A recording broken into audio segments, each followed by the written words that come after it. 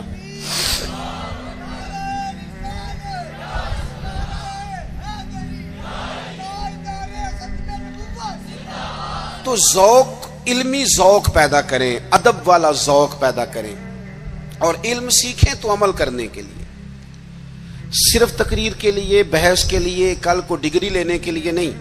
آپ علم اس لیے سیکھیں، جب نا علم خالی تقریر بن جاتا ہے نا، اور علم خالی تدریس بن جاتا ہے، پھر وہ اس طرح کا بھی بعض اوقات معاملہ بنتا ہے کہ عارف رومی کہتے ہیں کہ اگر تو صرف لفظ تجھے یاد ہے اور تو عمل نہیں نہ کرتا تو یہ لفظ تو طوطے کو بھی رٹا دیا جائیں گا تو وہ بھی رٹ لے گا، تیرا اور اس کا کیا فرق ہوگا؟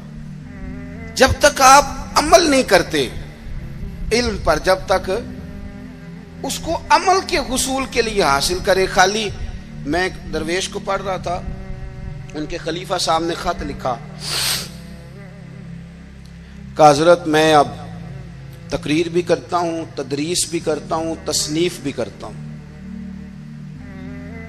تو انہوں نے جواب میں شاباشی نہیں دی، بلکہ فرمانے لگے بیٹا یہ تو کام تم لوگوں کے لیے کرتے ہو، اپنے لیے کیا کرتے ہو؟ سحری کے وقت اٹھ جاتے ہو نفل پڑھنے کے لیے، تلاوت قرآن روز ہوتی ہے، سجدے کا ذوق حاصل ہے، درود و سلام کی طبیعت ہے، یہ تو لوگوں کے لیے کام ہے نا سارے، بڑی اچھی بات ہے، دین کی خدمت کرتے ہو، پر اپنا بھی تو بتاؤ نا۔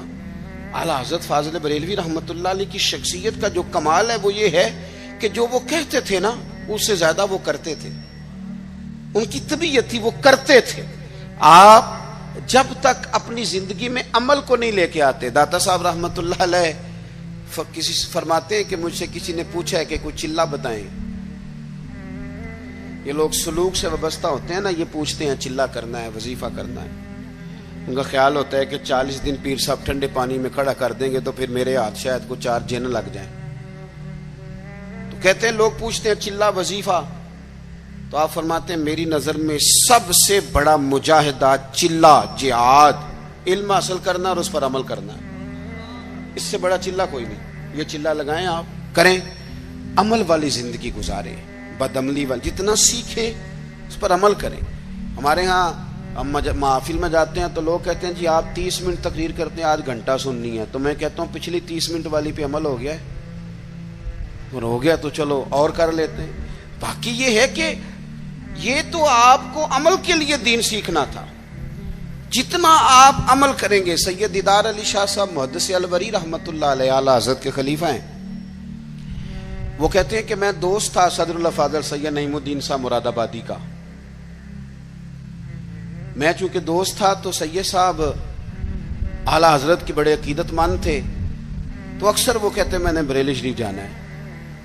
تو ایک دن میں پہنچ گیا مراد آباد، تو انہوں نے سامان باندھا ہوا تھا بریلی شریف جانے کے لیے، میں بھی پہنچ گیا، تو کہنے لگے یار میری تو ٹکٹ ہے ٹرین کی، میں تو بریلی شریف جا رہا ہوں۔ تو کہنے لگے یار آپ ہر وقت وہیں جاتے رہتے ہیں، میں ملنے آیا تھا۔ تو کہتے ہیں مجھے کہنے لگے حضرت صدر اللہ فاضل سید دیدار علی شاہ صاحب سے کہ چل آپ تمہیں بھی لے چلو، دونوں سادات ہیں، دونوں دوست ہیں۔ کہنے لگے میں نے نہیں جانا، سنا ہے وہ طبیعت کے ذات کے پٹھان ہیں تو طبیعت کے سخت ہیں، میں نہیں جاتا۔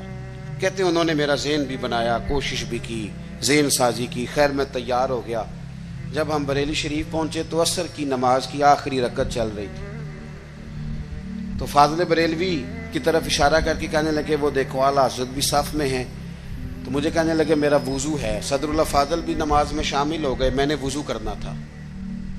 کنویں پہ ایک طالب علم مدرسے کا پانی نکالے وضو کے لیے تیار تھا، میں نے جلدی سے پانی آگے بڑھ کے لیا، تو مجھے کہنے لگا بابا جی پہلے پوچھ تو لیں۔ تو میں نے کہا شاید کسی طالب علم کی ڈیوٹی ہے، کیونکہ آپ کو پتہ ہے اللہ خیر کرے کچھ لوگوں نے مدرسے بنائے ہی اس لیے ہیں کہ طالب علم نوکری کریں گے۔ اللہ اکبر، اتنا کام کرایا جاتا ہے معاذ اللہ۔ اگر ان سے کہا جائے کہ آپ کا شہزادہ نور بھی باہر نکلے، میں نے تو اب دوستوں سے کہا تقوی کا معیار بھی بدل دو۔ پہلے کہتے تھے نا جی ہم نے کبھی مدرسے کی روٹی نہیں کھائی، میرے خیال میں تقوی یہ ہے کہ کھایا ہی مدرسے کی کرو، پتہ چلے بچے بیچارے کیا کھاتے ہیں، یہی کھاؤ تاکہ تمہیں سمجھ آئے۔ آپ یہ اب مزاج بدل کے دیکھیں کہ یہ اگر تو آپ اور آپ کے بچے بھی کھا سکتے ہیں تو ٹھیک ہے، پھر یہ کون سا معیار ہے بھائی؟ آپ کہتے ہیں میں نے کبھی کھائی نہیں، وہ کھانے والی ہے ہی نہیں، وہ آپ کے کھانے والی ہوتی تو ضرور کھاتے ہیں، الا ماشاءاللہ آمدام برسر مطلب۔ فرماتے ہیں طالب علم سے کہا پانی، تو کہنے لگا جی نہیں میں